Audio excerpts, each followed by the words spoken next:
Okay, let's look at and review multiplying and dividing fractions. All right, if I have 1/2 times 1/3, what is that equivalent to? I like to think of the multiplication sign as the word of. So I'm looking for 1/2 of 1/3.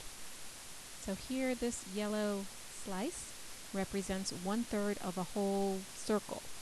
So I want 1/2 of that. So I'm cutting it in half. What is 1/2 of 1/3?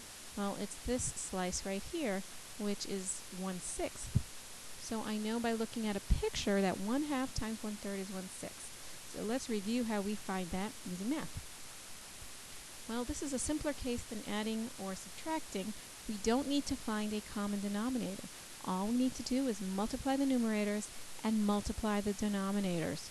So 1/2 times 1/3, multiply my numerators, 1 times 1, I get 1. Multiply my denominators, 2 times 3, and I get 6. So 1/2 times 1/3, 1/6. Let's look at 2/9 times 3/4. Well, I can go through the same process. So I know I need to multiply my numerators and I need to multiply my denominators. 2 times 3, my numerators, multiplies to 6. 9 times 4, my denominators, I get 36. 6 over 36 is not in simplest form, so I need to put it in simplest form by reducing it. The numerator and denominator have a common factor of 6, so I'm going to divide both sides, both numerator and denominator, by 6. 6 divided by 6 is 1. 36 divided by 6 is 6, so 1/6. There's kind of another way of doing this so that I don't have to do that reduction at the end. So I'm still going to multiply my numerators and denominators, but I'm going to cross-reduce if I can. And what is cross-reduction? So I'm going to start with my 2/9 times my 3/4. And I'm looking across now, crossways. So I look at 2 and 4. Do these have a common factor? Yes, they do. They have a common factor of 2. So I'm going to reduce them both by 2. 2 divided by 2 is 1. 4 divided by 2 is 2. Now I'm going to look this way. Can I cross-reduce here? Well, yes, I can. They have a common factor of 3.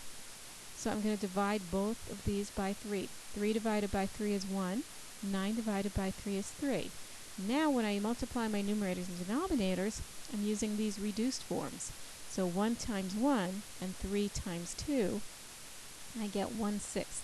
So I do get the same exact answer. So either way is correct. I highly recommend getting comfortable with cross reduction if that's not something you are used to doing, because it's a lot easier to reduce when the numbers are smaller than when you're here. 6 over 36 isn't a big deal, but sometimes these numbers can be a little bit hard to see, and it does make it much simpler to do the reduction here. That's simpler multiplication, less room for error. So if you're not comfortable with this, get comfortable with it. Do some practice ones. Again, it only takes a few problems before you're going to start feeling comfortable with it. Okay, now let's look at dividing. So here I've got 3 divided by 1/4. I'm dividing by a fraction. And what does this really mean? It's a little hard to see sometimes with division, so let's talk about it. What this is asking is, how many fourths can I fit into 3 holes? So I've taken 3 holes here, and there are 4 fourths that fit into each hole. So how many fourths fit into 3 holes? 1, 2, 3, 4, 5, 6, 7, 8, 9, 10, 11, 12. There are 12 of them. So 3 divided by 1/4 is 12. And if we look at mathematically how to do that, so we don't have to draw a picture every time, what we're really doing is we're changing this problem to a multiplication problem by multiplying the first fraction, or that's okay if it's a whole number, by the reciprocal, which is a multiplicative inverse of the second fraction. So we have to understand what reciprocals are. In elementary school, they may have called them the flip.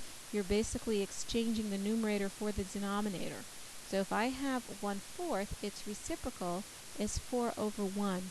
And the correct word other than reciprocal is multiplicative inverse. The multiplicative inverse of a number is the number you multiply it by to get 1. And if you'll notice, a number times its reciprocal gives you 1, and that's why it's called a multiplicative inverse. 1/4 times 4 over 1. If you multiply them, you get 1 times 4 is 4. 4 times 1 is 4. 4 over 4 is 1. So these are multiplicative inverses of each other. The reciprocal is the multiplicative inverse. So what I do here is I kind of keep that first factor there the same, and then I change the divide to a multiply, and I multiply by the reciprocal. So instead of dividing by 1/4, I'm multiplying by 4. Well, 4 over 1 is the same as 4. 3 times 4 is 12. We're getting our same answer as when we look at the picture. So again, that process, you want to change this division into a multiply problem, and you multiply by the reciprocal, or the multiplicative inverse of that second number. So let's look at an example or some more examples. I'm just going to put my rule up here to remind us. Let's say I want to do 2/3 divided by 1 over 3, or 1/3 there. So I'm going to say, well, I'm going to change this to a multiply problem. 2/3 stays the same. I want the reciprocal of 1/3. The reciprocal of 1/3 is 3 over 1, or 3, but we're going to leave it as a fraction here because now it's a multiplication problem, and I'm going to look to see if I can cross-reduce first. And I can't do anything with the 2 and the 1, but the 3's have that common factor of 3. So I'm going to cross them out and divide them by 3. So now I've got 2 times 1 is 2, and 1 times 1 is 1. So I get 2 over 1 is 2. So 2/3 divided by 1/3 is 2. Let's try another one. I've got 2/9 divided by 2/3. Well, again, change it to a multiplication problem, and I'm going to multiply by the reciprocal. 2/3, its multiplicative inverse is 3/2. And oops, I'm looking across here, and I am seeing there can be some cross reduction that I can do. So first I'm going to reduce the 2's here. Obviously same number, so their common factor is that 2. So I get 1, and then I look at the 3 and the 9, and I've got a common factor of 3. So I'm going to reduce there. 3 divided by 3 is 1. 9 divided by 3. Now I've got 1 times 1 is 1. 3 times 1 is 3. So I'm getting 1/3. Okay, what about the case where I have mixed numbers? When we looked at addition and subtraction, there were, a couple of different ways to do this. The way to deal with these is you do want to change them into improper fractions. So 2 and 1/6 divided by 1 and 2/3, well, that's the same as 13/6 divided by 5/3. Because 2 and 1/6, to make that improper, 6 times 2 is 12, plus 1 is 13 over 6. 3 times 1 is 3, plus 2 is 5 over 3 is 5/3. And so this is what I'm going to work with. And now I'm going to do the same thing. I'm going to change that divide to a multiply. I'm going to multiply by the reciprocal of 5/3. So 13/6 times 3/5. Okay, now I'm going to look and see if there's any kind of cross reduction I can do. It's a multiply problem. I'm not seeing any common factors between the 13 and 5, but there is one between the 3 and the 6, so I'm going to divide those by 3. 3 divided by 3 is 1. 6 divided by 3 is 2. Now I'm going to multiply my numerators. 13 times 1 is 13, and 2 times 5 is 10. So I get 13/10, and I'm going to put it back into a mixed number here from this improper fraction. And you do that by dividing. There are 1/10.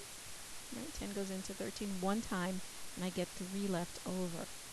Okay, so again, if multiplying and dividing is a weak area for you, I strongly recommend you practice these. I do have worksheets you can borrow, or you can always go and do a search on the internet. And again, practice, practice, practice. It won't take very long for you to master these if you just keep working at them.